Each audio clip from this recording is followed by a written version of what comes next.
Hey guys, tonight we're not exactly trekking through sun-drenched vineyards or exploring ancient ruins. Instead, you're going to find yourself drifting back in time. Not with a burst of heroic trumpets, but with the gentle hum of a warm breeze, whispering through olive groves.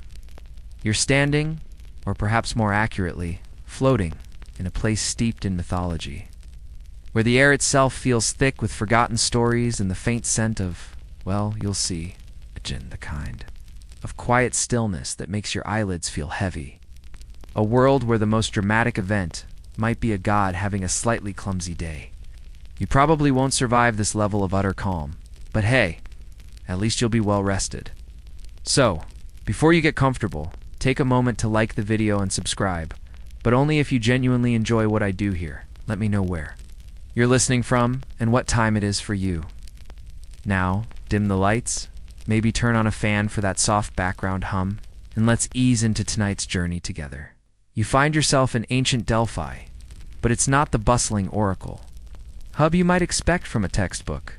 No, this Delphi is quieter, bathed in the soft, golden light of a late afternoon sun. You can almost feel the warmth on your imaginary skin, the gentle stirring of air that carries the scent of dry earth and pine. Above you, Mount Parnassus looms, a silent, majestic backdrop to the unfolding scene. The air here feels old, not in a dusty, decrepit way, but in the way that makes you realize countless generations have stood precisely where you are now, looking at the same impossibly blue sky. You can almost hear the echoes of ancient hymns, though of course, it's mostly just the gentle whisper of the wind. It's a surprisingly peaceful place, isn't it? It's far from the chaotic, thunderbolt-strewn image you might have of Greek mythology. Here, you're not dodging cyclops or outwitting sirens, you're just observing. And as you gaze around, you notice the subtle shift in the light, painting the scattered rocks and sparse vegetation in hues of orange and purple. This feeling of timelessness, of being an unseen witness, is precisely why we're here. Historians still argue whether the physical layout of Delphi truly influenced the Pythia's prophecies, or if it was more about the power of belief. Either way, you can sense a certain sacred energy in the air. A mainstream historical fact often overlooked is that Delphi was considered the navel of the world by the ancient Greeks, a hub not just for prophecy, but for cultural exchange and athletic games. A sort of ancient Olympic village and spiritual retreat rolled into one. And here's a quirky tidbit. The Pythia, the priestess who delivered the prophecies, was said to sometimes chew laurel leaves before her pronouncements. A detail that will become oddly relevant later. Trust me, you can feel a sense of calm. An almost sedative atmosphere, settling over you as the sun begins its slow descent. As you settle deeper into this ancient reverie, a figure begins to materialize in your periphery. It's Apollo, isn't it? But he's not the serene lyre-playing deity you see on classical statues. No, this Apollo is restless. You can practically feel the divine energy buzzing off him, a kind of boundless, almost fidgety power that seems at odds with the placid landscape. He paces, or rather glides, with an easy grace that mortals can only dream of, yet there's a distinct edge to his movements, a sense of unfulfilled purpose. His golden hair, a halo against the fading light, seems to shimmer with his inner turmoil. You watch as he idly plucks at an imaginary lyre, a discordant, restless tune echoing. In your mind, he glances up at the sky, then back down at the earth, as if searching for something, anything, to capture his formidable attention. It's a strange thing, isn't it, to witness a god who seems well bored. Might imagine divine existence is an endless parade of epic quests and heavenly banquets. But here's Apollo, the god of music, poetry, light, healing, and archery, looking for all the world like a teenager on a rainy Sunday afternoon. He lets out a soft sigh, a sound that, if it were mortal, would speak volumes of ennui. One might wonder, what exactly does a god do for fun when not smiting enemies or inspiring prophets? Historians still debate the extent to which Greek gods mirrored human emotions and flaws, and this scene certainly leans into the idea that even deities could experience the doldrums. A mainstream historical fact often forgotten is that Apollo wasn't just a god of the arts. He was also strongly associated with pestilence and healing, a dual nature that speaks to his immense power and the capriciousness of the divine. You can almost feel the air crackle with his unspent energy. It's a low hum beneath the natural quiet of Delphi. He's clearly looking for a new challenge, fresh distraction from the endless perfection of godhood. Perhaps he's grown tired of perfectly aimed arrows. Or perhaps even divine poetry can get a bit repetitive after a few millennia. Here's a quirky tidbit. Some interpretations of Apollo's character suggest he was particularly prone to infatuation, and often pursued mortals, leading to many of the more interesting myths. You get the sense that whatever he sets his mind to next, it won't be quiet. It certainly won't be boring for him, even if it might be for you, curled up in your bed. He stretches a movement of effortless grace that makes you feel suddenly very aware of your own mortal joints. The divine boredom, it seems, is about to break. Suddenly, the divine boredom you sensed in Apollo gives way to something else. A spark of interest, then an unmistakable glint of infatuation. You can feel a shift in the air, a subtle quickening, as his gaze locks onto something in the distance. Or rather, someone. You follow his line of sight, and there she is, Daphne. She's a nymph, slender and swift, moving through the sparse trees with an effortless grace that mirrors Apollo's own, yet her movements are tinged with a quiet urgency. She isn't frolicking or playing, she's running. Her hair, dark against the pale bark of the trees, streams behind her like a banner. You see the subtle tension in her shoulders, the way her eyes dart from side to side, constantly assessing her surroundings. There's a wildness about her, a raw, untamed spirit that clearly captivates the god. You feel a familiar, almost uncomfortable anticipation in your own chest, because you know where this is going, don't you? This isn't a playful chase. This is the beginning of a desperate flight. Apollo, for his part, has shed his ennui like a cloak. They're precise, focused, and terrifyingly fast. You watch as he begins to close. The distance, a golden blur against the deepening twilight. Ah, Daphne! Sensing his approach, redoubles her efforts. You can almost hear her ragged breaths, the rustle of leaves under her quick feet, though everything remains strangely silent in this dreamlike state. It's a primal scene, isn't it? It's the hunter and the hunted, but with a terrifying imbalance of power. A mainstream historical fact about nymphs is that they were nature spirits, often associated with specific natural features like trees, rivers, or mountains. They were not immortal in the same way as the Olympian gods, but they were very long-lived and beautiful, often becoming objects of desire for gods and mortals alike. Here's a quirky tidbit. In some myths, Daphne was actually a follower of Artemis, the virgin goddess of the hunt, and had sworn to remain chaste herself. This makes Apollo's pursuit even more of a direct challenge to her very essence. Historians still argue whether such stories reflected genuine societal anxieties about unwanted attention or simply served as cautionary tales. Desperate flight, you feel a pang of empathy for her plight, a tiny human echo in the vastness of myth. You wish you could warn her, tell her to turn a different way, but you are merely an observer in this unfolding drama. Her fear is palpable, a cold shiver against the warm air of Delphi. The chase intensifies. You watch, holding your breath, as Daphne pushes herself to her absolute limit. The distance between her and Apollo, which seemed so vast moments ago, is now perilously small. You can almost feel the heat radiating from Apollo's pursuit, the sheer force of his divine will, propelling him forward. Daphne's fear isn't just a whisper now. It's a scream, a silent, desperate plea echoing through the landscape.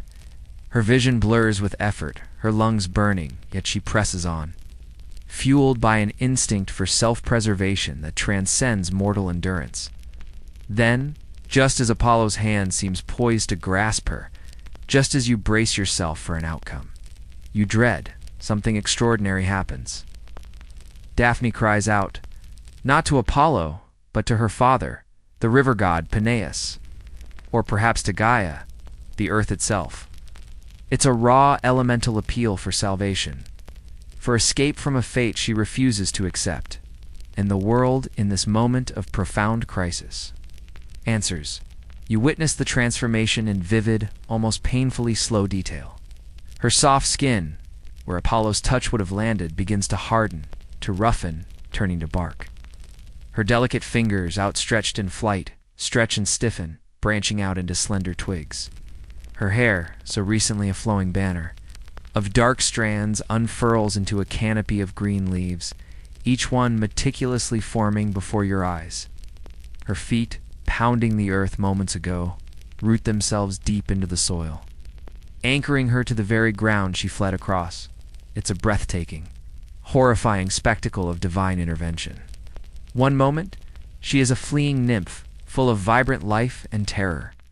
The next, she is a tree, solid and unmoving, a living monument to a desperate escape. This sudden miraculous change is often a hallmark of Greek mythology, where gods or powerful entities can alter forms at will. Historians still argue whether such transformations served as moral lessons, explanations for natural phenomena, or simply as dramatic plot devices in ancient narratives. A mainstream historical fact is that metamorphoses were a popular theme in ancient Greek and Roman literature, with Ovid's Metamorphoses being the most famous collection of such tales. You feel a strange mix of relief and sorrow. She is safe, in a way, but at what cost? Here's a quirky tidbit.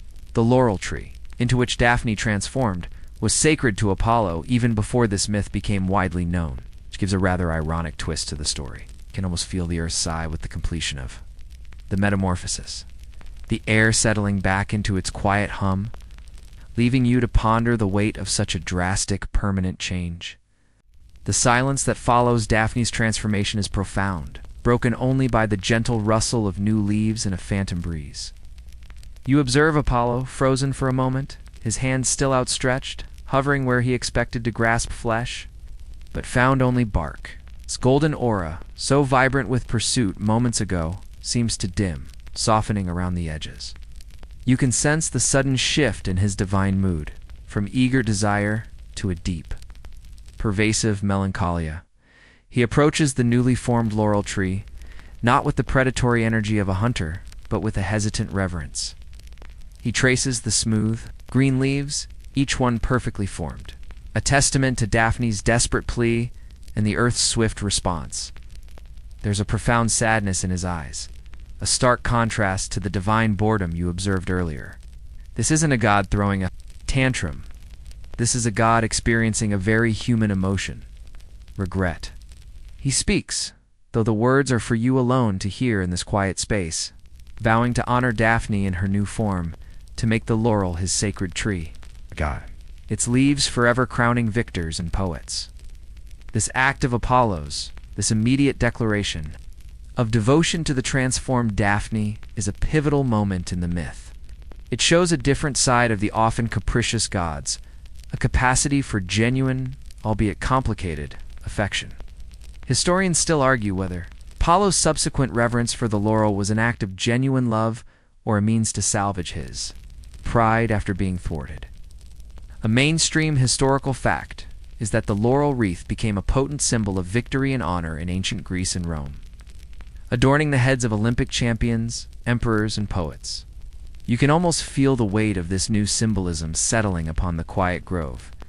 He lingers by the tree, a solitary golden figure against the twilight. You sense a peculiar tenderness in his touch, a recognition of the spirit that still resides within the wood and leaves. Here's a quirky tidbit. The ancient Greeks believed that laurel leaves had prophetic powers, and as we recalled earlier, the Pythia, at Delphi, Apollo's own oracle, would chew them before delivering her prophecies. It's almost as if Daphne, even in her arboreal form, continued to be a source of inspiration and foresight for the god who pursued her. It's a strange, bittersweet kind of love, isn't it? A devotion born of thwarted desire, solidified into an eternal, leafy embrace. You feel the air grow heavy with the weight of this quiet, enduring sorrow, a testament to a pursuit that ended not in capture, in transformation. The air around the newly formed laurel tree is still thick with the echoes of transformation and Apollo's quiet melancholy. You watch as he slowly turns away, his divine gaze sweeping across the landscape as if searching for something to distract him from his enduring sorrow. It's a familiar human coping mechanism, isn't it? When faced with an insurmountable loss, we often turn to the mundane, to routine, to anything that can occupy the restless mind. And for a god, mundane might just mean a truly epic accident. You follow his line of sight, which lands on a cluster of wild olive trees growing nearby. They're just ordinary trees, their silver-green leaves shimmering in the sun, their small dark fruits hanging heavy on the branches. Apollo approaches one, not with any particular purpose, but with the absent-minded air of someone just trying. To fill the quiet void, he reaches out, and with a divine nonchalance that would make any mortal clumsy, he plucks a handful of the olives. Now, here's where things get squishy. Instead of simply admiring them, or, eating them, the wild olives are pretty bitter, historically speaking. Apollo, still lost in thought, begins to idly crush them between his fingers. He's not trying to make anything. It's just fidgeting, his powerful divine hands inadvertently exerting immense pressure. You can almost hear the faint splat as the tough skins break, the soft pulp giving way. And then, slowly, a greenish-golden liquid begins to seep from the crushed fruits, running down his fingers. It's thick, viscous, and surprisingly fragrant. He looks at it, a flicker of surprise crossing his features. This wasn't intentional. This wasn't a grand, purposeful act of creation. This was pure, unadulterated, divine happenstance. He tries it again, with a few more olives, and the same rich liquid drips out. You're witnessing, in real time, the accidental invention of olive oil. A mainstream historical fact is that early methods of olive oil production were indeed very rudimentary, often involving crushing olives with stones or bare feet, then collecting the oil that separated from the pulp. It wasn't exactly a high-tech industry from the get-go. Historians still argue whether the discovery of olive oil was a gradual development or the result of a singular, serendipitous event. But for you, watching Apollo's fumbling, distracted motions, it feels very much like the latter. Here's a quirky tidbit. Before the widespread use of olive oil, other fats like animal lard or sesame oil were more common in some ancient cultures. So this discovery was actually quite a game changer. You might even call it a happy accident, if you weren't still pondering Daphne's fate. Apollo stares at the greenish liquid on his hands, a mixture of oil, pulp, and perhaps a stray olive pit or two. It's a messy discovery, far from the elegant pronouncements of prophecy or the harmonious strumming of a lyre. You can almost see the gears turning in his divine mind, not with a flash of inspiration, but with a slow, curious unfolding of possibilities. What is this stuff? What could it be for? His initial experiments are, predictably, rather unglamorous. He first tries to wipe it off on a rock, but it only smears, leaving a faint, oily sheen. Then, with a playful, almost childlike curiosity, he smears some on his arm. It feels smooth. Surprisingly so. It's not sticky, not unpleasant, just a rich, emollient sensation that seems to sink into his divine skin. Perhaps a good moisturizer. The concept of SPF 50 wouldn't exist for millennia. Yeah, but you can see the nascent idea forming in his mind, a very early, very accidental version of a cosmic cuticle oil. He might not have invented crocodile dung sunscreen. Remember that delightful historical fact from ancient Egypt? But he certainly stumbled upon something with a similar, albeit far more pleasant, epidermal destiny. Then, with a casual flick of his wrist, he sends a drop flying, catches the dying light, glittering momentarily before landing on a dry, withered branch. To his surprise, and yours, the branch seems to absorb it, almost greedily. A tiny, almost imperceptible revitalization seems to occur, a faint shimmer of life returning to the parched wood. This is an early, raw glimpse into olive oil's future as a preservative, sealant, a healer of dried-out things. A mainstream historical fact here. Early uses of olive oil were incredibly diverse, often extending beyond food. It was used as a fuel for lamps, a base for perfumes and medicines, and even as a cleanser. Historians still argue about the precise timeline of these various applications. but it's clear they evolved organically from basic experimentation. Here's a quirky tidbit. Some ancient civilizations, like the Egyptians, used scented oils, often derived from olives, in mummification rituals to preserve bodies. While Apollo isn't thinking about embalming, you can see the very, very distant lineage of that idea in his playful, somewhat clumsy investigation. You might even chuckle at the divine absurdity of it all. The god of light accidentally inventing something that will eventually fuel lamps. All because he was having a bad day and fidgeted with some fruit? It's a reminder that sometimes the most profound discoveries come not from grand design, but from accidental spills and absent-minded curiosity. From the messy, accidental beginnings on Apollo's hands, the greenish-golden liquid quickly began to find its purpose. You witness, as if fast-forwarding through a silent montage, how this new substance, this olive oil, starts to spread. Throughout the ancient Greek world, it doesn't happen with a fanfare or a divine decree. Instead, it's a gradual adoption, a quiet revolution in the daily lives of mortals. First, you see it being used by those closest to the olive groves. Farmers, noticing its lubricating qualities, perhaps rub it on tired muscles after a long day in the fields. Women, observing its softening effect on Apollo's divine skin, if they were even aware of his accidental invention, which is doubtful, might try it on their own and discover its benefits for skin and hair. It's not a luxury item yet. It's a practical, everyday solution for various minor ailments and cosmetic needs. You can almost feel the smooth, slightly greasy texture yourself, a testament to its emollient properties. Then, you see it enter the kitchen, albeit cautiously at first. Someone, perhaps out of curiosity or necessity, adds a bit to their food. The initial reaction might be surprise, a rich, fruity flavor, a pleasant silkiness. It's a far cry from modern refined olive oils, likely a bit cloudier with a stronger, earthier taste. But still, it's a new dimension to their simple diet of grains, vegetables, and occasional meat. A mainstream historical fact is that olives were a staple food in the Mediterranean diet for millennia, and their oil quickly became an integral part of ancient Greek cuisine, used for cooking, dressing, and preservation. You watch as the methods of extraction evolve.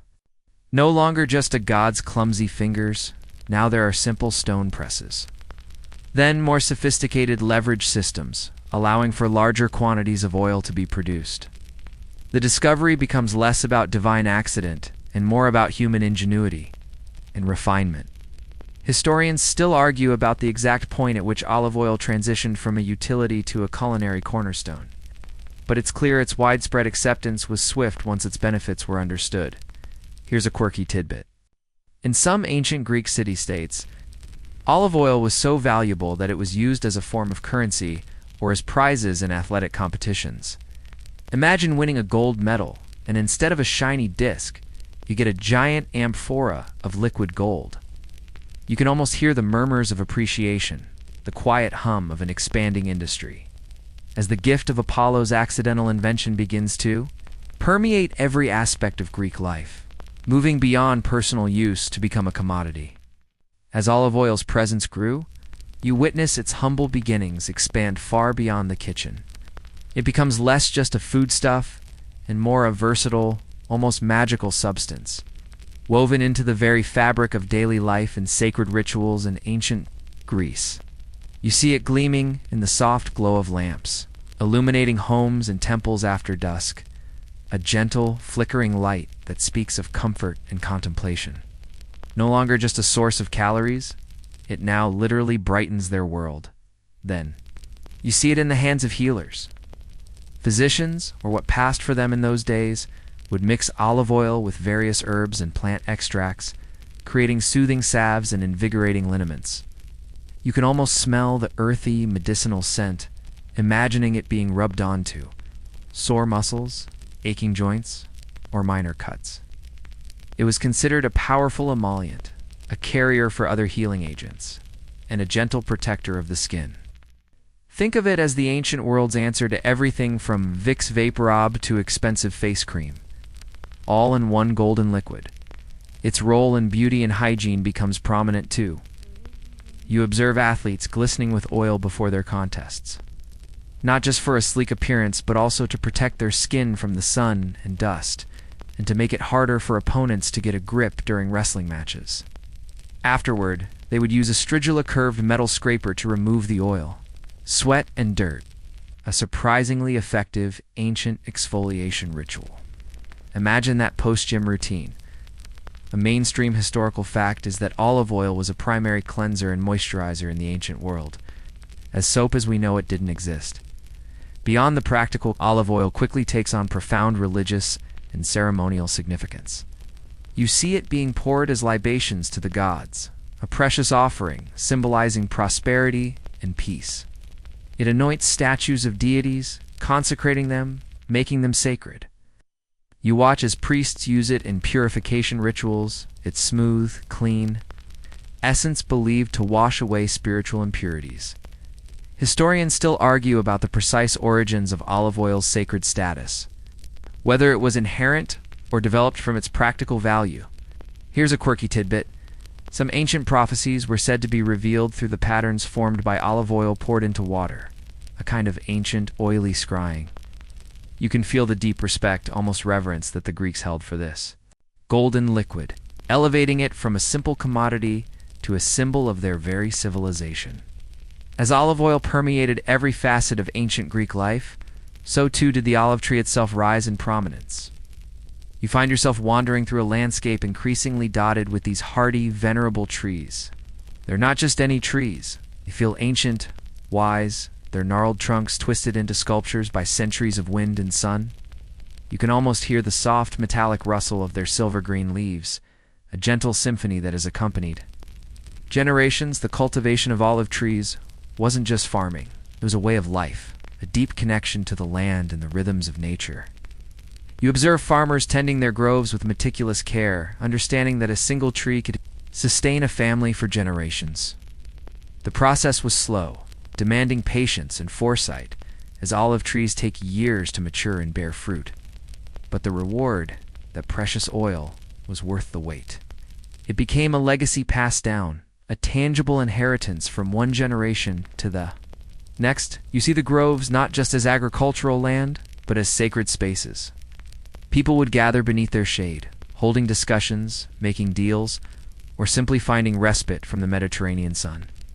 The olive tree, particularly in Athens, became deeply intertwined with civic identity and religious belief. A mainstream historical fact is that the olive tree was considered sacred to the goddess Athena, who supposedly brought it as a gift to humanity during her contest with Poseidon for patronage of Athens. This mythical origin cemented its status as a symbol of wisdom, peace, and prosperity. Historians still argue about the exact methods of ancient olive tree propagation and whether specific grafting techniques were as advanced as later periods. But watching the care given to these trees, you can feel the profound respect they held for them. Here's a quirky tidbit. Ancient Greeks believed that cutting down an olive tree was a sacrilege, punishable by exile or even death. Particularly in areas like Attica, where they were considered a divine gift, you sense the enduring power of these trees. Their roots delving deep into the earth, just as their significance delved deep into the cultural consciousness of the Greeks. They stood as silent sentinels, bearing witness to the ebb and flow of human history, their very presence a calming, grounding force in the landscape. The story of Apollo's accidental invention and the subsequent rise of the olive tree and its oil couldn't happen in a vacuum. You wonder, perhaps, how the other gods on Mount Olympus reacted to Apollo's unique discovery.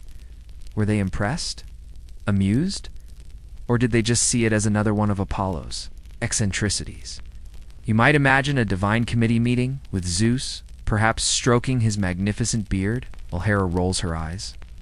It's likely a mix of all these reactions. Athena, of course, would have been particularly interested, given her own deep connection to the olive tree. You can almost picture her, a flicker of approval in her wise eyes, recognizing the practical brilliance of this new substance and its potential for humanity. She, after all, bestowed the original olive tree upon Athens, so a substance that amplified its utility would surely earn her quiet nod of appreciation. Perhaps she even offered a few divine suggestions for improved pressing techniques, though she'd never admit to learning anything from her usually less than practical brother, Dionysus. God of Wine might have simply seen it as a good companion. To his grapes, a culinary partner to enhance flavors. You can almost hear him suggesting a divine olive oil and wine pairing. Perhaps even experimenting with olive oil as a base for new, delightfully potent unguents for his revelers.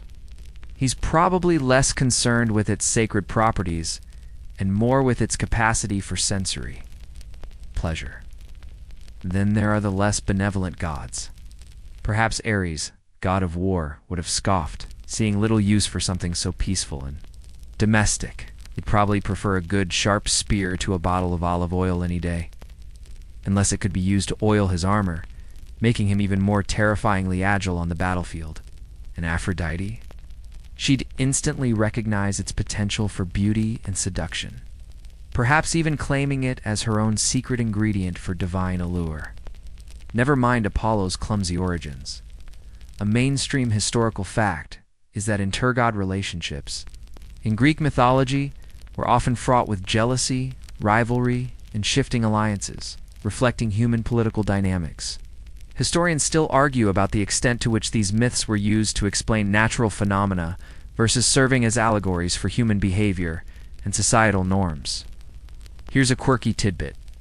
While olive oil was sacred to Athena in some localized cults, other gods were also associated with specific types of oil or their uses, reflecting the diverse applications across different regions. You can sense the celestial chatter, the divine judgments, as Apollo's accidental invention slowly finds its place not just on Earth, but in the complex, often petty hierarchy of Olympus. As the olive tree and its oil became deeply embedded in Greek society, they began to take on a significance that transcended mere utility or sacred ritual.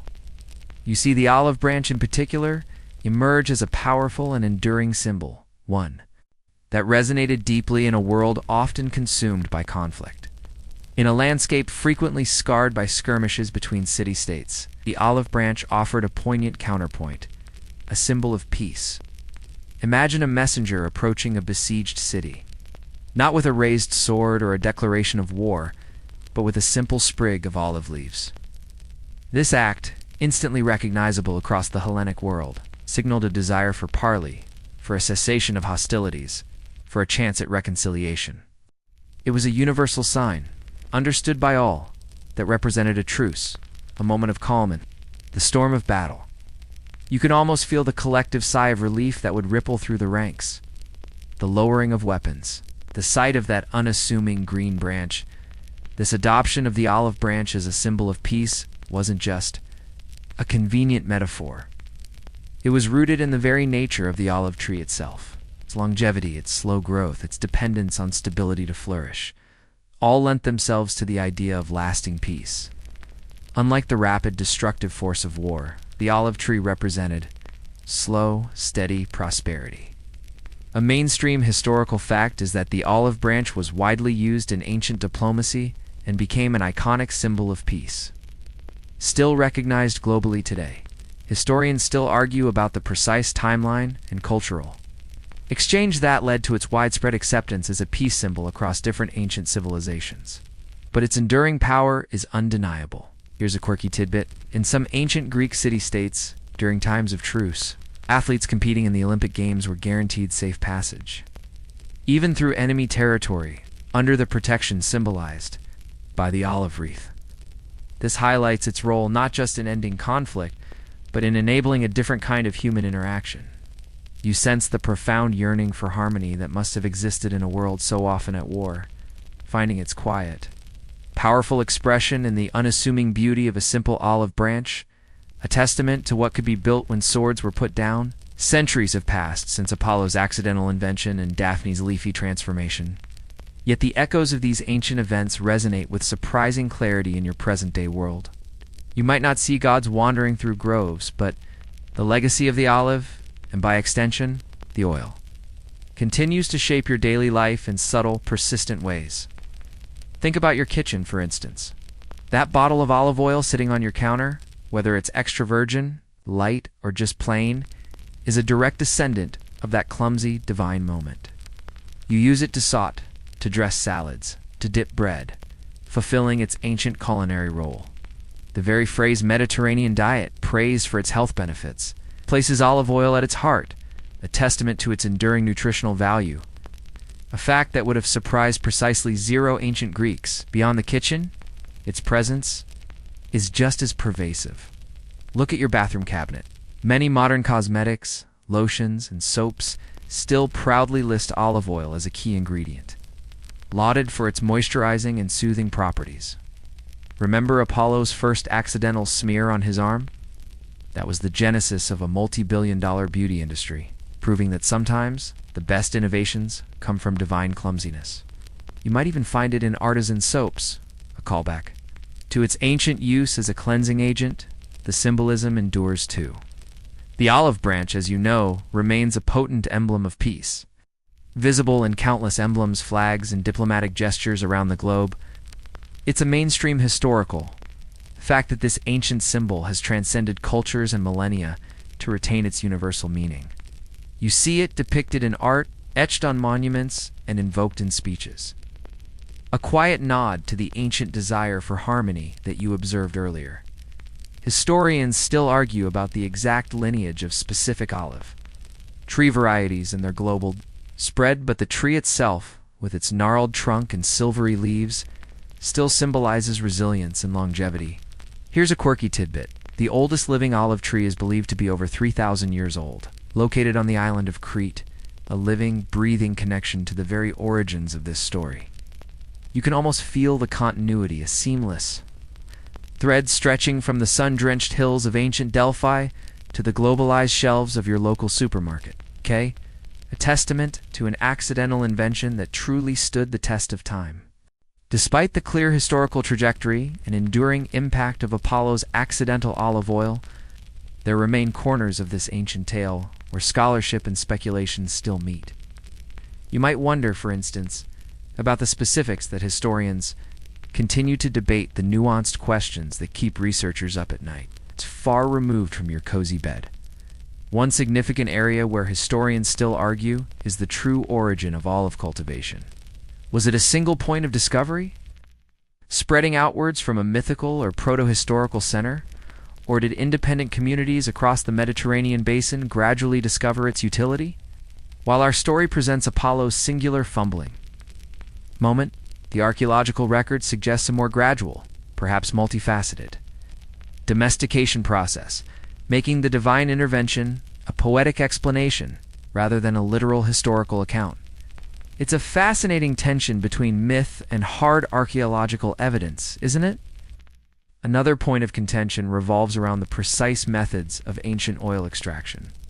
While we saw simple crushing, were there variations in different regions? How efficient were these early presses? Did certain areas produce premium oils even then, using techniques now lost to time? The purity and refinement of ancient olive oil compared to modern standards is also a subject of ongoing discussion, hinting at a much more robust and rustic product. A mainstream historical fact is that detailed records of agricultural practices from ancient Greece are relatively scarce compared to, say, Roman times, leading to many educated guesses about the day-to-day realities of olive farming and oil production. Here's a quirky tidbit. Some ancient texts hint at the use of wild herbs or flowers being pressed with the olives to create scented oils. A very early form of infused oil, though the exact recipes and methods are largely a mystery. This suggests a sophisticated understanding of botanical mixing, even in rudimentary stages. And then, of course, there's the myth itself. Historians still argue whether the Daphne and Apollo myth was primarily an etiology, an origin story for the laurel tree's sacred status, a moral allegory about unwanted pursuit, or a reflection of the power dynamics between gods and mortals. Was it a warning to deities about the limits of their power, or merely a fantastical explanation for a natural phenomenon? You can imagine the lively academic debates, the conferences filled with spirited discussions over obscure fragments of ancient texts. These lingering questions remind you that even the most seemingly simple myths can hide layers of historical and cultural complexity. inviting endless interpretation and gentle, thoughtful contemplation. As our journey through the quiet groves of ancient Greece draws to a close, you find yourself lingering in the gentle aftermath of the myth. The sun has finally set, casting long, soft shadows across the land, and the air is cool and peaceful, carrying only the faint, sweet scent of night-blooming jasmine, and yes, a subtle hint of olive. The story of Apollo and Daphne, of accidental invention and enduring transformation, settles around you like a soft blanket. You're left not with a sense of grand drama or thunderous heroism, but with the quiet charm of a story that's both deeply human and elegantly divine. It's a reminder that even gods can be clumsy, that moments of profound change can spring from unforeseen circumstances, and that the greatest gifts can sometimes arrive in the most unexpected, unheroic ways. The lasting legacy isn't about Apollo's thwarted desire, but about the resilience of Daphne and the quiet, ubiquitous presence of the olive. The rustle of the laurel leaves, still shimmering with Daphne's essence, feels like a calming lullaby. The memory of the first trickle of olive oil, an accidental gift from a restless god, now feels like a gentle reassurance of continuity and connection across millennia. It's a myth that doesn't demand your awe, but rather invites your quiet contemplation. A soft whisper from antiquity. You can almost feel the smooth, cool surface of an olive pit, a tiny seed of potential, much like the sleep that's now gently tugging at your eyelids. The quiet wisdom of the ancient olive tree, standing sentinel through centuries, seems to impart a sense of enduring peace. You've seen how a moment of divine melancholy could accidentally birth a cornerstone of civilization, proving that sometimes the most boring myths are the ones that actually, quietly, shape the world. The night is deep now, and the stories have faded into the quiet hum of your room. Let your mind drift from the sun-drenched hills of Delphi, from the shimmering leaves of the olive, and from the gentle, sometimes clumsy, gods of old. Feel the softness of your pillow, the comforting weight of your blanket, and the steady rhythm of your own breath. All the ancient debates and historical facts can wait until morning.